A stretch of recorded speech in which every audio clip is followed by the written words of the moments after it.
ഞങ്ങളെ സംബന്ധിച്ചിടത്തോളം വളരെ ആഹ്ലാദമുണ്ട്, സന്തോഷമുണ്ട്, ജനങ്ങളോട് കടപ്പാടുണ്ട്, നന്ദിയുണ്ട്. ഞങ്ങൾ ജനങ്ങളോട് ചെയ്ത വാഗ്ദാനങ്ങളൊക്കെ നടപ്പാക്കണം എന്നൊരു വലിയ വെല്ലുവിളി ഞങ്ങളുടെ മുമ്പിലുണ്ട്.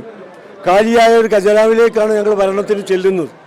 ആ ഒരു പ്രതിസന്ധി ഞങ്ങൾ അഭിമുഖീകരിക്കേണ്ടതുണ്ട്. എന്നാലും ജനങ്ങൾക്ക് ക്ഷേമം നൽകുന്ന, സംസ്ഥാനത്തിന് വികസനം നൽകുന്ന, നേട്ടങ്ങൾ ഉണ്ടാക്കുന്ന ഒരു നല്ല ഭരണം, സുതാര്യമായ ഭരണം, സൽഭരണം കേരളത്തിന് കാഴ്ചവെക്കാൻ ഞങ്ങൾ പ്രതിജ്ഞാബദ്ധമാണ്. അത് സംബന്ധിച്ചുള്ള ചർച്ചകൾ അടുത്ത് തന്നെ UDF-ൽ ഉണ്ടാകും.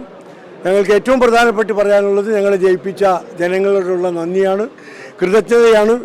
ഇത്തവണ ഇത്ര വലിയ ഭൂരിപക്ഷത്തിന് 102 സീറ്റുകളുമായി നിയമസഭയിൽ എത്താനും ജയിച്ച സ്ഥാനാർത്ഥികൾ തന്നെ 85,000, 60,000, 65,000 ഒക്കെ ഭൂരിപക്ഷം നേടാനൊക്കെ സഹായിച്ചത് ഏറ്റവും പ്രധാനപ്പെട്ട സഖാവ് പിണറായി വിജയൻ തന്നെയാണ്. അതോടൊപ്പം ചില നടേശന്മാരൊക്കെ ഉണ്ടായിരുന്നു. അവരോടൊക്കെയുള്ള കൃതജ്ഞത രേഖപ്പെടുത്താനാണ് ആദ്യമായി ഞങ്ങൾ ഈ അവസരം ഉപയോഗിക്കുന്നത്. അല്ല, ഉപമുഖ്യമന്ത്രിയുടെ കാർ എന്നുള്ള പോസ്റ്റ് ഞാൻ പങ്കുവച്ചില്ല. നമ്പർ 2 ആണ്. UDF അധികാരത്തിലെത്തുമ്പോൾ എല്ലാ കാലത്തും മുസ്ലിം ലീഗിൻ്റെ മന്ത്രി നമ്പർ 2 ആയിരിക്കും. അത് മാത്രമേ പറഞ്ഞുള്ളൂ. ഉപമുഖ്യമന്ത്രി ഞാൻ പറഞ്ഞിട്ടില്ല. നിങ്ങൾക്ക് ആർക്കെങ്കിലും നിർബന്ധം ഉണ്ടെങ്കിൽ നിങ്ങൾ പറഞ്ഞു. അത് ഉറപ്പാണല്ലോ, പണ്ടും അങ്ങനെ തന്നെയാണല്ലോ. UDF അധികാരത്തിൽ വരുമ്പോഴൊക്കെ നമ്പർ 2 മുസ്ലിം ലീഗിൻ്റെ പ്രതിനിധിയായിരിക്കും. അതിന് മുകളിലേക്ക് കയറ്റണോ എന്നുള്ളത് നിങ്ങളെല്ലാം കൂടി തീരുമാനിച്ചു. വനിതാ മന്ത്രി ഇല്ലാതെ എങ്ങനെ മന്ത്രിസഭ ഉണ്ടാക്കുക UDF? അല്ല, UDF-ൽ ഏത് വനിത മന്ത്രിയായാലോ ലീഗിൻ്റെ കൂടി മന്ത്രിയാണ്.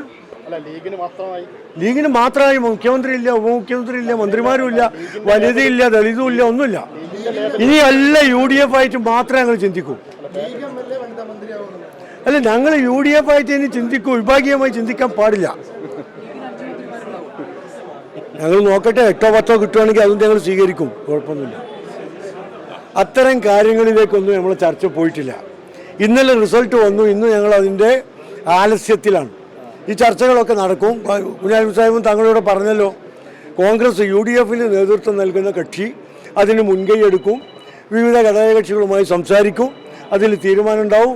ഒരു കുഴപ്പമില്ലാതെ ഐക്യത്തോടുകൂടി, കെട്ടുറപ്പോടുകൂടി കേരളത്തിലെ ജനങ്ങൾക്ക് ആശ്വാസം നൽകുന്ന നിലപാടുകളും തീരുമാനങ്ങളും മുസ്ലിം ലീഗിന്റെയും UDF-ന്റെയും ഭാഗത്തു നിന്നുണ്ടാവും. പരിക്കുകളെ ഇനി പേടിക്കേണ്ട. എല്ലാവിധ സ്പോർട്സ് ഇഞ്ചുറികൾക്കുമുള്ള സമഗ്ര പരിഹാരം ഇവിടെയുണ്ട്. ABC orthopaedic hospital, near Kairali theatre, Calicut road, Manjeri.